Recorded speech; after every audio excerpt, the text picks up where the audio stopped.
नमस्कार।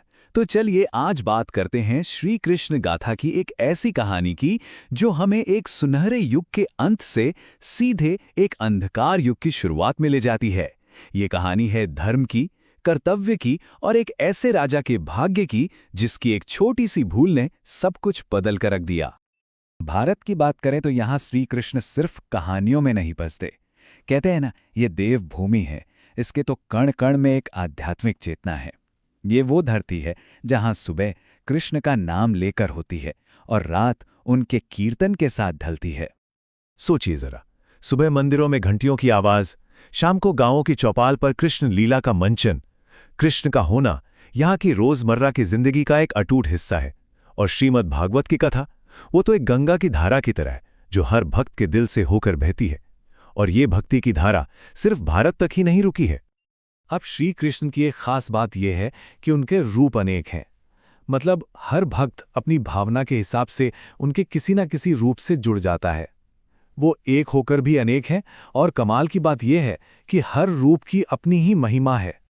जैसे कोई उन्हें बाल गोपाल के रूप में देखता है तो कोई नटखट माखन चोर के रूप में, कोई उन्हें गोवर्धन पर्वत उठाकर ब्रज को बचाने वाले के तौर पर पूजता है, तो कोई उन्हें प्रेम के दिव्य नृत्य, रास के रचैया के रूप में जानता है। उनका हर रूप सच में अद्भुत है और ज्ञानी जन तो उन्हें प्रेम का साक्षात अवतार ही मानते हैं।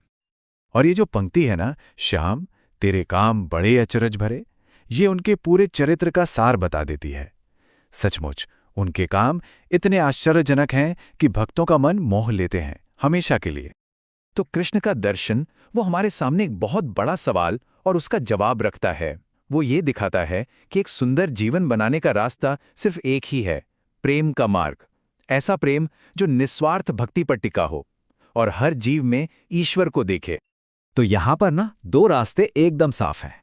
एक है प्रेम का रास्ता जो भक्ति और परमात्मा से मिलन तक ले जाता है, और दूसरा है घृणा का रास्ता जिसका अंत सिर्फ और सिर्फ महाविनाश है।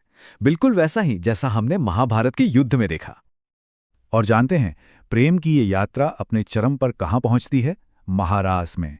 ये सिर्फ एक नाच नहीं है, नहीं, ये तो आत्मा का परमात्मा से मिलने का सबसे बड़ा उत्सव है। एक ऐसा पल जब भक्ति और प्रेम एक हो जाते हैं, उनमें कोई फर्क ही नहीं बचता। लेकिन ब्रह्मांड का नियम बड़ा सीधा है, जहां मिलना खत्म होता है वहीं से बिछड़ना शुरू हो जाता है। यही तो कालचक्र है ना?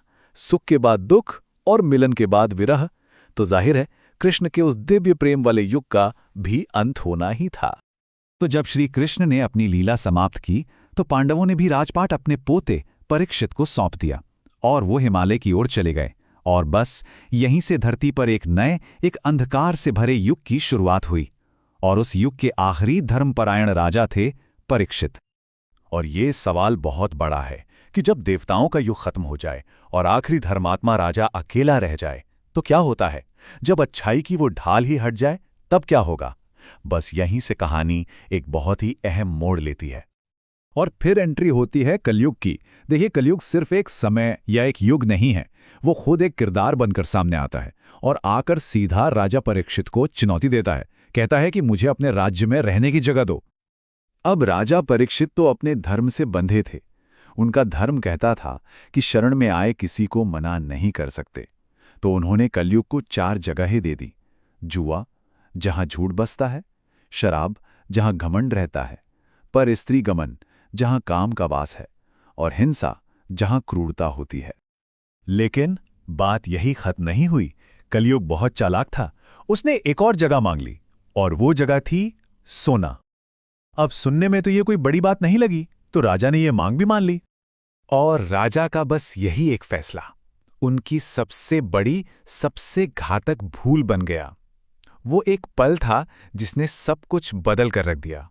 और यह हमें दिखाता है कि कैसे कभी-कभी एक इंसान का एक छोटा सा फैसला पूरे युग की दिशा तय कर देता है। तो हुआ ये कि जैसे ही राजा ने सोने में वास करने की इजाजत दी, कलयुग सीधा जाकर उनके सोने के मुकुट में बैठ गया।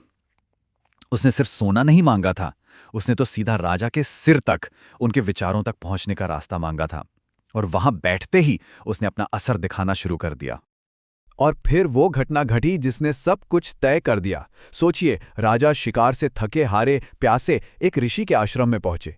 ऋषि शमीक गहरे ध्यान में थे, तो उन्होंने राजा की बात नहीं सुनी। बस इतनी सी बात पर राजा के सिर पर बैठे कलयुग ने उनके मन को क्रोध और अहंकार से भर दिया, और गुस्से के उसी एक पल में राजा परीक्षित ने वो कर दिया जो उन्हें कभी नहीं करना चाहिए था।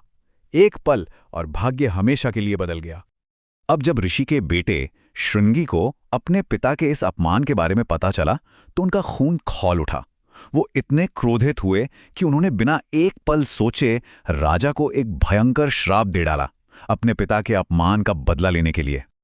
और वो श्राप एकदम साफ और विनाशकारी था। श्राप ये था कि जिस राजा ने मेरे पिता का अपमान किया है, ठीक आज से 7वें दिन तक्षक नाग उसे डसेगा और वो विष की आग में जलकर भस्म हो जाएगा। सोचिए, एक धर्मात्मा राजा, और अब उसके पास जीने के लिए बचे थे सिर्फ 7 दिन। तो अब तस्वीर क्या है?